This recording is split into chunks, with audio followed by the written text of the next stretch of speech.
Hi there, folks. Today we are talking about bioactive enclosures for ball pythons specifically. A lot of people love the idea of bioactive because the science is really cool and the enclosure looks really great, but you read online that bioactive might not be the best for ball pythons. Or actually, ball pythons aren't very good for bioactive because they're big and bulky and bulldozery and they'll trash the plants. Yeah, they might. But there are some things that you can do to make this work, and some things that I learned in building this enclosure that I did right, and some things that I did wrong, and a few things that I have to do ongoing to make this work for my ball python. Anyway, let's get into it. Welcome to this, my very first video, you guys, in a new YouTube channel for me called The Python Green Room, or Green Room Pythons. I mean, it's Green Room Pythons, but we're going to call it The Green Room.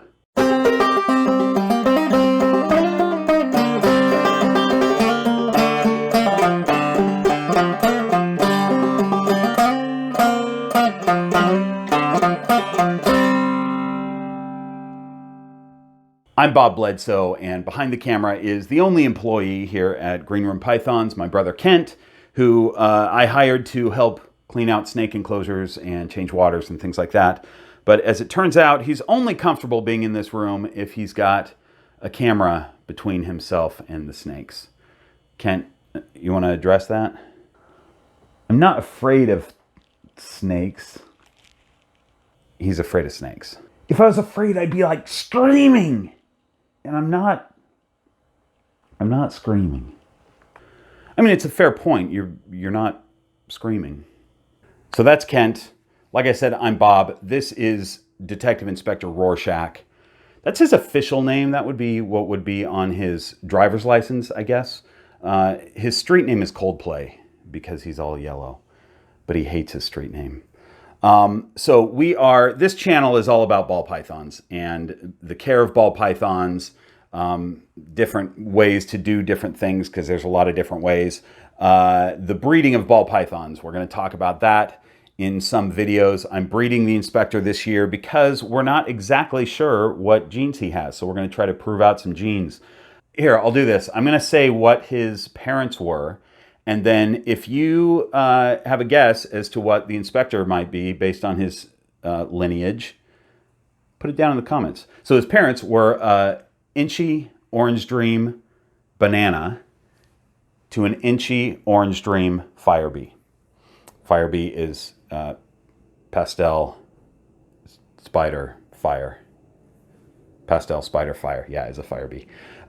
So take a guess, and I'll let you know if you guessed what I think he is, and then in 6 months or so, when we have babies, we'll find out who's correct. So that is the Detective Inspector. Let me put him back, and we'll get to talking about this enclosure. Oh, he's going right to his cold side hide. So I've got two hides in here for him, as you would. You've got a warm side hide and a cold side hide. They're both subterranean, which I think is really cool. The cold side doesn't really need to be, but it just worked out that way. The warm side does need to be because I've got a heat mat at the bottom. A lot of people with bioactive, because the substrate's so thick, they'll put a heat mat on the side. And I like him to have bottom heat. So I've dug out so he can get all the way down to his heat mat, and that's where I set the temperature at 90 degrees, and he can go underground through that hide there. So real quick, for those who are not familiar with bioactive, what we're talking about here is live plants in a nutrient-rich soil with isopods and springtails, which are little bugs that sort of act as a cleanup crew in the enclosure that will break down material, dropped leaves, shed skin, poop. Although I spot clean it still, I don't leave it in there. But they would break it down if you left it in there and churn it back into the soil, and the plants can get nutrients from that. And it's just its own self-sustaining ecosystem. I want to say self-sustaining in quotes because it's not really, especially with the ball python. There's still some things that you have to do. It's not a lot of work, but there's a few things that you've got to kind of do ongoing to keep this up. But you don't have to change your substrate. You absolutely do have to change the substrate, just hardly ever. Hi folks, I'm Future Bob. I edit and apparently fact check videos that past Bob has sloppily thrown together. Also in the future, we wear cool hats. The success of your bioactive enclosure is going to kind of depend on the behavior of your snake. If you were doing bioactive for a frog or a gecko or an anole or something, there, you put whatever plants in there that you want and they'll sit on the leaves and they'll do their thing and they'll eat little bugs and it'll be great. But ball pythons are big and bulldozery. So you've got to choose plants that are sturdy. You can't have little dainty plants in there. I put a few in that were kind of the wrong plant. Oh look, his tail's still there. So I put a few in that were the wrong plant, and he crushed them and they died immediately. The plants that I don't know every plant that's in here. I can't tell you the names off the top of my head, but I've got a pothos here, and pothos is great, really sturdy plant. And I've got back here behind this stuff is a mother-in-law plant, also known as a snake plant, which is really sturdy. He does trample that one, but that one's so sturdy that it's survived so far anyway. The key here for me in this enclosure was to watch the inspector's behavior at night, find out what his pathways are. Because once he establishes his route around the enclosure, he's kind of going to go the same way. And really, he doesn't care if a plant's in the way or not. He's going to go his route and do his thing, and he'll crush whatever he wants to crush. So what I did is just watched his behavior, and I shifted plants around based on that. It took a little bit of time. It took some uprooting and replanting of plants. And then some of them you don't even have to uproot, because once your plants are established, you hope that you can just leave them, right?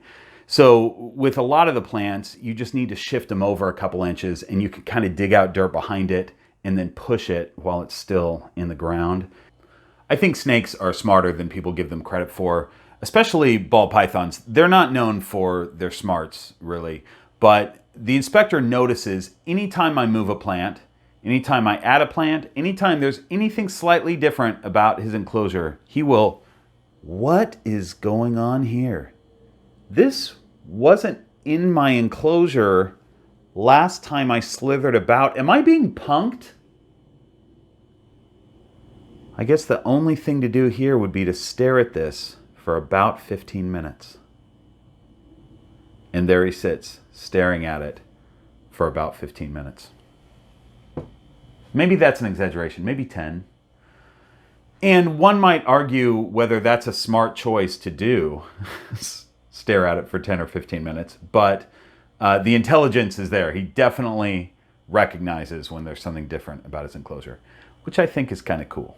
The mother-in-law plant, the snake plant back here, was up until recently all the way on the side, and he just trampled it every night. And eventually I thought, man, I'm just gonna have to move that thing because I'm constantly sort of picking it back up. So I did transplant that one, and his hide, originally this warm side hide he's got a heat mat on the back corner, and the entrance to that subterranean hide was in the middle here, and it would go down that way. And I just traded places plant with hide the other day, and that works really well. What he's got is, let me see if I can, what he's got is a hide just like this. This is like a medium. It would be too small for him if he was just using it as a hide, but I have it buried in there, and it's kind of above the glass, so he's got more room down here, and this is just kind of his roof, and it's buried behind this log entrance. Moving plants around based on his movement around the enclosure, also based on his burrowing. It took him about 2 weeks when I first put him in here, and this has been going for, I don't know, 4 months, 5 months, something like that maybe. About 2 weeks into it, he started digging and burrowing, which some ball pythons will and some won't. He definitely does. It's just his way of getting around some things. He likes to go underground. So I had to figure out what those pathways were too. What are the holes going to be that he digs? And once they're established, I don't want to fill them in because he'll just keep using them. I'll work around it. Oh, by the way, the lights here, you guys, I don't want to talk about the whole setup because it would be too long of a video. Yeah, don't make too long of a video. What are we, like an hour into this already? But just to be clear, I have a ceramic heating element in this double, whatever you call it, thing, that double thing. I've got a ceramic heating element that acts as heat for the enclosure because this is a large glass enclosure. Not super ideal for ball pythons to be in a large glass enclosure because you end up with heat and humidity problems. But I've got it taken care of with the ceramic heating element, which keeps this side at around 90 degrees, which is great. The lights are not for the snake. The lights are grow lights on a 12-hour cycle for the plants. Ceramic heating element, heating mat, he's got around 90 degrees, between 88 and probably 92 on this side. And then over here, he's between 76 and 80, depending on evening or daytime. And then for the humidity, it's really important that you use appropriate substrate in the bioactive enclosure. Because, for a lot of other frogs, geckos, things like that, you're gonna have a misting system. They're tropical and they've got to always be, super moist, I guess. With the ball python, it's a little bit less humidity, but you still need to keep it up. This in here, it ranges between 60 and 80% based on whether I've just watered the plants or not. But my point about this substrate is I got this substrate from the Biodude. But you can get it anywhere. Yeah, I mean, this type of substrate, but it's a mixture that allows moisture to stay under the surface, but the surface is dry. So I've got all sorts of dry sphagnum moss and stuff like that at the surface. So the inspector doesn't get scale rot from sitting on moist soil, but you want that moisture to remain underneath, and it does. It works really well. Here's my point about Bioactive. I think a lot of people try Bioactive, they set it up and they go, oh, my snake destroyed my plants. I'm gonna not do Bioactive anymore. And I think you just need to give it time, and be willing to change and work with your snake and figure out their pathways and how you need to change things to accommodate for that. So let's talk about some mistakes that I made that you can avoid when putting together your enclosure. The first one is, well, here's one that was annoying to me because this is easily avoidable if I had just thought about what I was doing. When I built, again, this isn't a build video, but we're going to talk about some aspects because you can go online, you can see a ton of build videos from people and get some great ideas and learn exactly how to build this. So let's assume that you're planning to build one. When you're putting your background together and carving out your background and maybe deciding to add some planter pots to them. Do I have a pointer here? Yeah.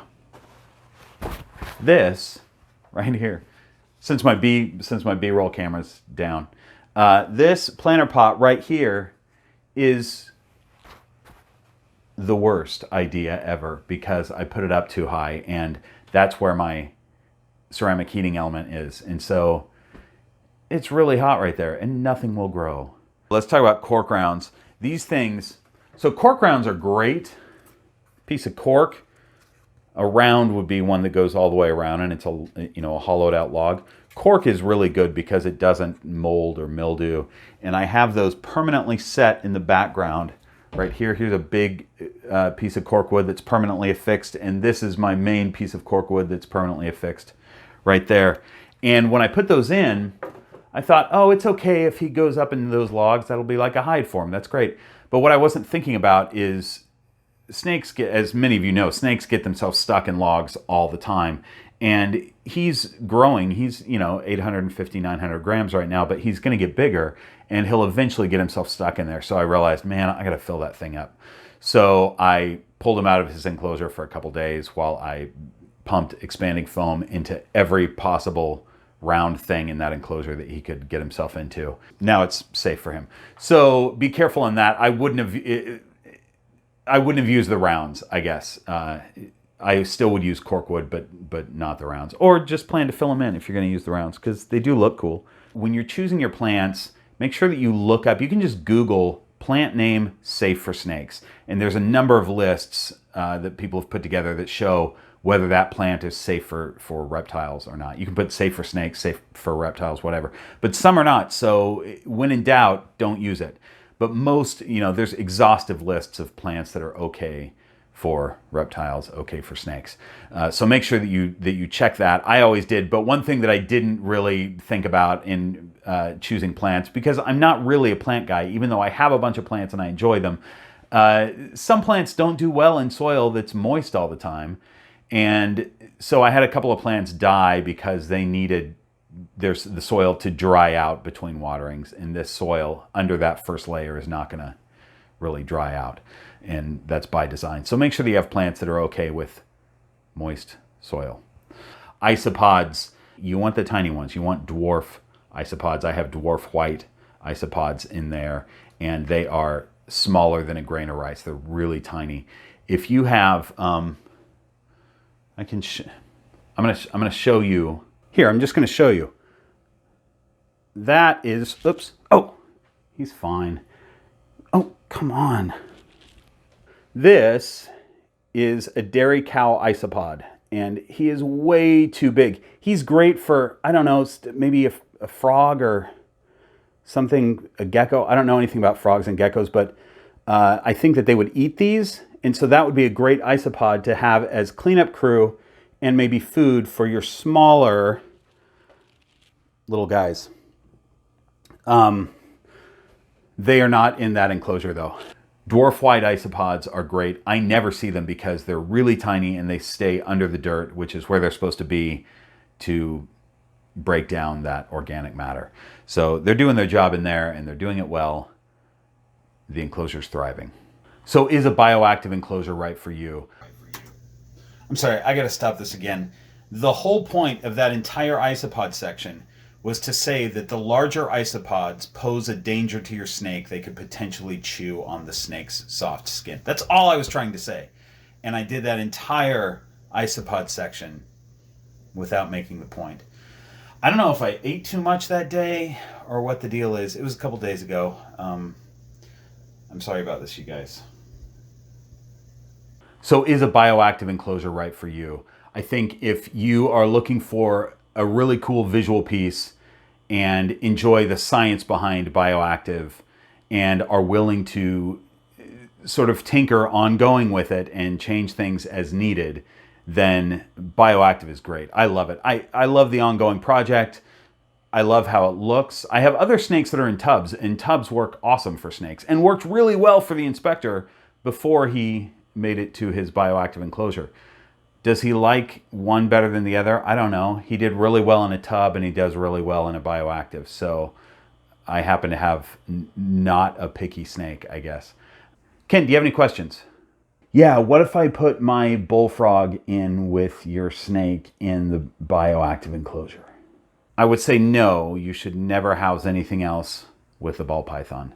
I'd say that he would eat your frog immediately. Are you ever afraid that one of your snakes is going to kill you in your sleep? No, because mom thinks one of your snakes might kill you in your sleep. Well, why does she think that? Because I told her it would. Folks, if you enjoyed this video or thought it was fun or interesting, got some information out of it, maybe you just thought the inspector was pretty, do me a favor and hit the like button. If you'd like to see more content from me, hit the subscribe button so you'll be notified when I put up a new video. I'm going to try to do these weekly. And I hope to see you in my next video. Or I won't see you. You'll see me. I hope you see me in my... That sounds narcissistic. I don't like that sign off either. Maybe I'll just say, thanks for watching.